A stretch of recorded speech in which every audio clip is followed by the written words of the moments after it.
Good afternoon, everyone. This is the DD214/Service Verification Team briefing. I am Tech Sergeant Anthony LaFave. Our branch chief is Ms. Heather Garson. So just a quick overview. The brief's going to go through Service Verification Team's responsibilities, what the unit is responsible for, when a 214 is created, what additional products we make, some frequently asked questions we receive, and then how you, as a FSS, if you're in the FSS, can help us and help the customer. Okay, so this first slide just talks about our responsibilities here at HQ ARPC. So our primary customers are IMA reservists. We also create DD214s for all members of the Guard and Reserve that are going to be retiring with an active duty retirement. We also handle Reserve and Guard members who have received a PDRL or TDRL retirement and are on active duty up until their effective retirement date. We're also kind of the final catch-all for members that have maybe separated or they've transferred components and have a missing DD214 from their time. They would be able to contact us to get that 214 made. Our office also handles congressional and BCMR inquiries for Guard and Reserve members, and we are the primary and only office currently that makes DD215s, which are a correction to the DD Form 214. And then just as a quick side note, any members that need a correction to a regular Air Force RegAF DD214 actually must contact AFPC, and they may be referred to the Board of Corrections for Military Records depending on how old that 214 is. So this slide is going to cover unit MPS responsibilities, and for all of these responsibilities, these are laid out in Air Force Instruction 363202 as well as our Personnel Services Delivery Guide. And this is going to outline what Air Force Personnel Center, Air Reserve Personnel Center, and what unit responsibilities are for creating DD214s. So for units, they were going to be responsible for creating 214s for their members who've been released from active duty time and have just returned to a traditional status there as part of the unit. They're also going to be responsible if a member has transferred from one unit but remains in the same component and has gone to another unit. That new Guard unit would be responsible. Units are not going to be responsible for processing retirements, 214s. They're not going to be creating the PDRL or TDRL retirement 214s, and they also do not process any DD215 requests. So what prompts a DD214 to be created? A couple quick references. The overall arching reference actually comes from Department of Defense Instruction 1336.01. And then again, the AFI and our Personnel Services Delivery Guide. So the primary criteria is going to be a member has completed active duty orders of 90 consecutive/continuous days or more, or if it's in support of a contingency operation, they would need to have served on orders of 1 day or more. However, as of effective 23 January 2019, the requirement for a contingency operation to become eligible actually needs to be 30 consecutive days or more. And then as a side note, for a member that is going to be retiring, to still make sure they receive a retirement 214, they actually need to serve on the active duty orders up until their effective retirement date.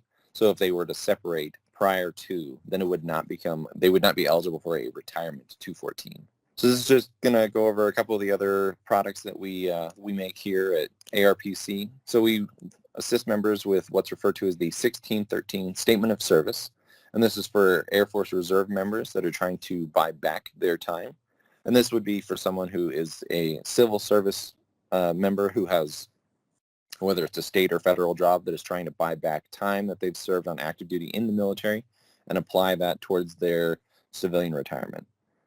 We also create the VA home loan letter, and this is more for members when they are seeking their certificate of eligibility from the VA so they can pursue purchasing a home under the VA home loan program. Another product we create is what's referred to as a TAFRS letter, or this is a Total Active Federal Reserve Service letter. And this is for members, again, of the Air Force Reserve who are also their dual status. So they're trying to correct their service computation date so they get more credit of federal service than what they may have started with to make sure they're accumulating the correct amount of leave, etc. Last thing we do is also employment verifications, and this is just for those members who've applied for a different job and that agency is reaching out trying to verify a member's military service. we're one of a few agencies that handle the verification process. And I maybe jumped ahead of myself here just a little bit, but again, the statement of service, there's quite a bit of detail and information contained on here. But again, this is more for members of the Air Force Reserve that is trying to buy back their time. For Air National Guard members, this process is a little more complicated as there are specific requirements on when Title 32 time can be purchased back. So for those members, we actually do not make the 1613. We refer them to the Benefits, Entitlements, and Services team at AFPC for further assistance on getting some of that time bought back and accredited. The VA home loan letter, again, as I mentioned, this is just going to be for members that are trying to pursue their certificate of eligibility so they can purchase a home through the VA home loan program with the VA. What'll qualify for us to make a member, because the VA has multiple criteria on which they can issue a certificate of eligibility. We're kind of the member's last stop in that if a member has no other qualifying criteria that they've met, whether that's being on a deployment, having a 214 that's long enough that qualifies, that was not for training, etc. We're going to be the last stop because we can make this letter for members who have 6 years or more, this looking at that last bullet, 6 years or more participatory in the Guard or Reserves.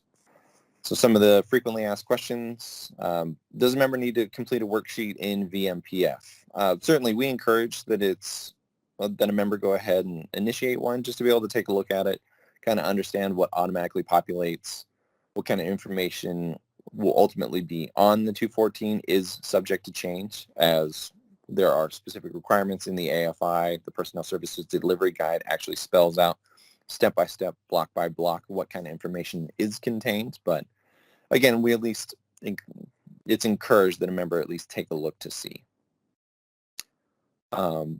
So the next frequently asked question is, I've submitted multiple worksheets. Why are they not being worked?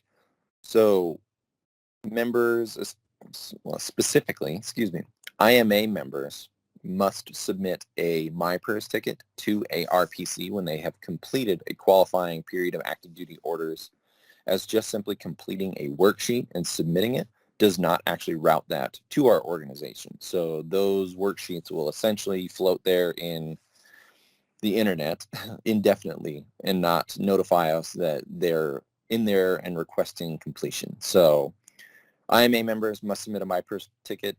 Members that are unit assigned, if nothing has happened with your worksheet, you actually need to reach out to your FSS, your MPF, and verify that they have seen and acknowledged that that worksheet has come in and that they are going to process that for you. Where can MPS find information on how to complete a 214? As mentioned, the AFI 363202 is the guiding instruction, but it goes into much more detail in the Personnel Services Delivery Guide, which can be found on MyPERS. And then what documents are needed to complete a DD214? Certainly, first and foremost, the orders signed in, as well as the travel voucher if any of the service was performed OCONUS. If you know you have a declaration for that time frame that has potentially not been updated into your record yet, we encourage the award citation declaration, and then other documents that can be used and that certainly assist, EPRs, OPRs as applicable, letters of evaluation, school certificates. If this is a older than 2000 DD214, then point credit summaries, the AF Form 526 will be something that's required, which some of these may be certainly most of these should be in a member's record, but on occasion we do wind up having to ask a member for some of this documentation, see if they still have copies, and just get them taken care of. So the first bullet, I need a member copy 4, but Prada only has service copy 2. What do I do? So members can actually contact ARPC, and we have a memorandum that explains that the service copy 2 and the member copy 4 214s are actually identical and that they need to be treated as such. And again, some agencies don't understand that, so we have this memorandum to explain that. Second bullet, I no longer have access to complete DD214 worksheets in VMPF. What should I do? And just as it states, please contact AFPC policies and procedures using that DSN. Last one, I have several questions and I have no idea where to start. What do I do? honestly, best option is just contacting us at ARPC, just giving the TFSC line a call, and they'll get you transferred over to us. Last one, this is how can you help us and the customer? So you as the customer, certainly just be familiar with when you've completed a qualifying set of orders, making sure that you're requesting the 214 from the applicable office on who's going to create that, whether that's ARPC, whether that's your servicing MPF, etc. Also, for units that are creating 214s, of course, being familiar with the AFI 363202 Personnel Services Delivery Guide and having the most up-to-date versions of those. Also those members that are creating those 214s, certainly we encourage having a second set of eyes looking at the worksheet just to kind of review and make sure there's no erroneous information or errors, because that'll save time on members having to go and request corrections to 214s that are freshly made.